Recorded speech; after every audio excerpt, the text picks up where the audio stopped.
रहस्यमयी कथा हनुमान और अदृश्य गुफा का रहस्य। त्रेता युग की बात है। लंका विजय के बाद भगवान राम अयोध्या लौट चुके थे। पूरा राज्य खुशियों से भर गया था। लेकिन उन्हीं दिनों अयोध्या के आसपास के जंगलों में एक रहस्यमय घटना होने लगी। रात होते ही जंगल से अजीब आवाजें आती, कभी किसी के रोने की आवाज़, कभी घंटियों की ध्वनि, तो कभी आसमान में चमकती लाल रोशनी दिखाई देती। जो भी उस जंगल में जाता वह वापस नहीं लौटता। धीरे धीरे लोग डरने लगे। एक दिन कुछ गांव वाले राज दरबार पहुंचे और बोले, प्रभु, उस जंगल में कोई अदृश्य शक्ति रहती है, लोग गायब हो रहे हैं। भगवान राम ने शांत स्वर में कहा, इस रहस्य को सुलझाने का कार्य केवल मेरे परम भक्त कर सकता है। और उन्होंने हनुमान की ओर देखा। हनुमान जी तुरंत हाथ जोड़कर बोले, प्रभु, आपकी आज्ञा मेरे लिए सबसे बड़ा धर्म है। रहस्यमय जंगल की ओर उस रात हनुमान जी अकेले ही उस जंगल की ओर निकल पड़े। आसमान में काले बादल छाए थे। हवा इतनी तेज चल रही थी कि बड़े बड़े पेड़ हिल रहे थे।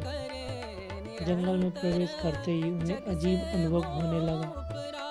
कभी ऐसा लगता कोई पीछे चल रहा है, कभी किसी की परछाई दिखाई देती और अचानक गायब हो जाता। लेकिन हनुमान जी बिल्कुल निडर थे। उन्होंने मन ही मन जय श्री राम का जाप किया और आगे बढ़ते गए। कुछ दूर जाने पर उन्होंने जमीन पर चमकता हुआ एक विचित्र चिन्ह दिखाई दिया। वह किसी साधारण मनुष्य द्वारा बनाया गया प्रतीत नहीं होता था। हनुमान जी ने ध्यान लगाया और महसूस किया कि उस स्थान के नीचे कोई गुप्त शक्ति छिपी है। उन्होंने अपनी गदा से जमीन पर प्रहार किया। धड़ाम, जमीन फट गई और नीचे जाने वाली एक विशाल गुफा दिखाई दी। गुफा से ठंडी हवा और रहस्यमय धुआं निकल रहा था। गुफा के अंदर का रहस्य। हनुमान जी बिना डरे अंदर प्रवेश कर गए। जैसे जैसे वे आगे बढ़ते गए, गुफा और अंधेरी होती गई। अचानक दीवारों पर बनी आकृतियां चमकने लगीं। उन चित्रों में भविष्य की घटनाएं दिखाई दे रही थीं।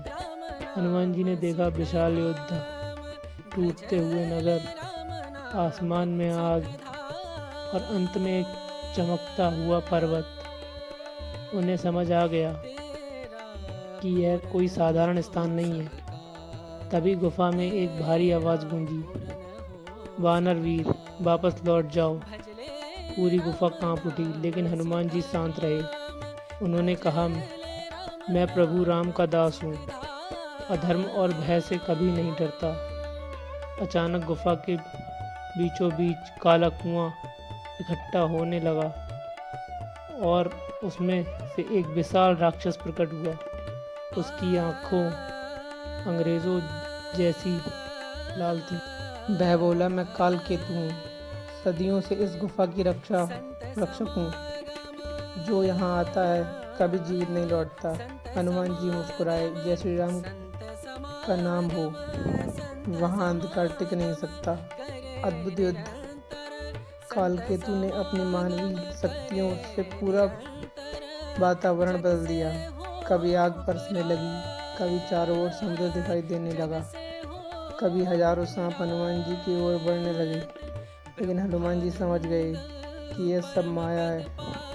उन्होंने अपनी आंखें बंद की और राम नाम का स्मरण किया। तुरंत सारी माया समाप्त हो गई। अब कालकेतु क्रोधित हो उठा। उसने विशाल पर्वत उठाकर हनुमान जी की ओर फेंका। हनुमान जी ने अपनी गदा घुमाई और एक ही प्रहार में पर्वत चूर चूर हो गया। पूरा गुफा क्षेत्र कांप उठा। फिर दोनों के बीच भयंकर युद्ध हुआ। कई घंटों तक युद्ध चलता रहा। अंत में हनुमान जी ने जोर से गर्जना की, जय श्री राम। उनकी गर्जना से गुफा में दिव्य प्रकाश फैल गया। कालकेतु की सारी शक्तियां समाप्त होने लगी। वह डर कर बोला, रुको, मैं तुम्हें एक रहस्य बताना चाहता हूँ। सबसे बड़ा रहस्य। हनुमान जी रुक गए। कालकेतु बोला, इस गुफा में एक दिव्य मणि छिपी है। इसमें भविष्य देखने की शक्ति है। कई दृष्टि पाने आए, लेकिन मैंने उन्हें रोकता रहा।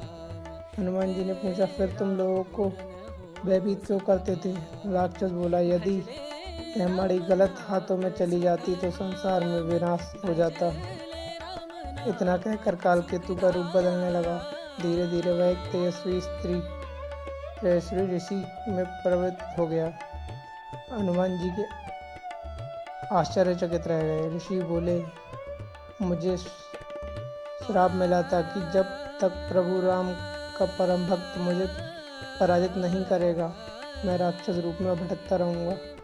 यह कहकर ऋषि ने हनुमान जी को एक चमकती हुई मणि दिखाई।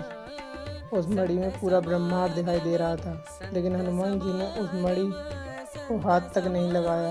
वे बोले, मेरे लिए सबसे बड़ा धन केवल प्रभु राम की भक्ति है। ऋषि प्रसन्न हो गए। उन्होंने कहा, इसी कारण तुम सबसे महान भक्त हो। रहस्य का अंत। हनुमान जी ने उस दिव्य मणि को वहीं गुफा में छिपा दिया, ताकि कोई लालची व्यक्ति उसका गलत उपयोग न कर सके। फिर वह अयोध्या लौट आए। भगवान राम मुस्कुराकर पूछा, हनुमान, क्या रहस्य समाप्त हो गया?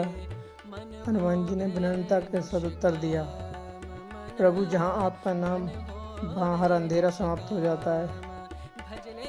कहते हैं कि आज भी उस जंगल के आसपास रात में कभी कभी जय श्री राम की धीमी आवाज़ सुनाई देती है, और मान्यता है कि संकट के समय हनुमान अदृश्य रूप में अपने भक्तों की रक्षा करते हैं।